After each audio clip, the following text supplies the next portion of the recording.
அழகர் கோவில் 108 திவ்ய வைணவ தேசங்களில் ஒன்று. ஆழ்வார்களால் மங்களாசாசனம் செய்யப்பட்ட ஸ்தலமாகும்.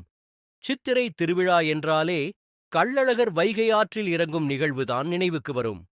இந்த அழகரையும் மலையையும் காவல் காத்து வருபவர்தான் 18ஆம் படி கருப்பண்ணசுவாமி. அழகர் கோவிலின் ராஜகோபுர கதவு வருடம் முழுவதும் அடைக்கப்பட்டிருக்கும். வருடத்தில் ஒரு நாள் மட்டுமே அந்த கதவு திறக்கப்படும். கருப்பண்ணசாமிக்கு என்று உருவம் எதுவும் கிடையாது. மூடப்பட்ட கதவு, பூசப்பட்ட சந்தனம், கதவை அலங்கரிக்கும் மாலைகள் என கம்பீரமாக காட்சி தருகிறார் கருப்பண்ணசுவாமி. இங்கே மிகப்பெரிய அறிவாள் உள்ளது. அழகர் கோயில் மூலவருக்கு பரமசுவாமி என்று பெயர். நின்ற கோலத்தில் எள்ளுற ஸ்ரீதேவி பூதேவி சமேதராய் எழுந்தருளிருக்கும் இந்த இறைவனின் உற்சவருக்கே அழகர் என்று பெயர். வடமொழியில் சுந்தரராஜன். பேரில் மட்டுமல்ல, அவரின் தோற்றமும் கொள்ளை அழகு. உலகில் இவர் அழகுக்கு நிகரான உற்சவ மூர்த்திகள் இல்லை என்பது அனைவரின் கருத்து. அதனால்தான் அதை கவர்ந்து போக நினைத்தான் மலையாள தேசத்தைச் சேர்ந்த மன்னன் ஒருவன். ஆனால் பாதுகாப்பான கோட்டையிலிருந்து அழகரை கவர்ந்து வருவதென்பது இயலாத ஒன்றாக இருந்தது.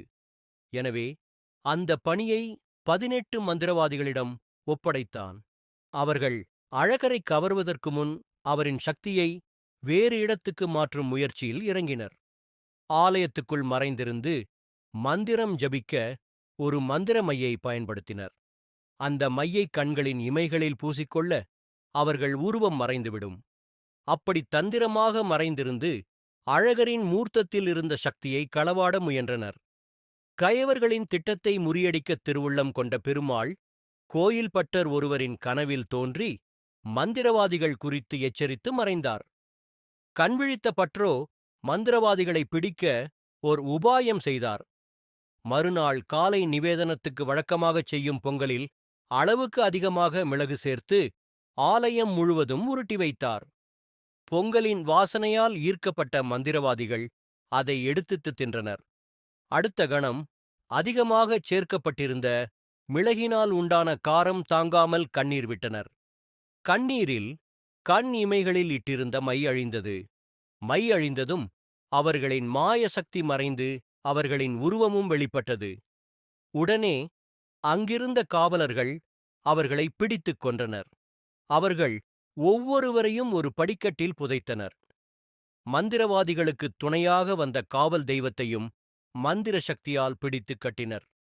அந்த தெய்வமோ அழகரின் அழகில் மயங்கி தான் இனி இங்கிருந்து அழகருக்கு காவல் செய்வதாகச் சொல்லியது.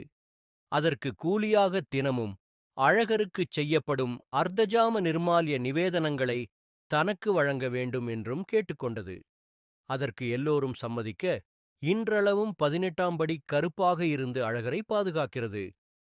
18ஆம் படிக்கு கருப்பின் காவலை தாண்டி எதுவும் உள்ளே செல்ல இயலாது.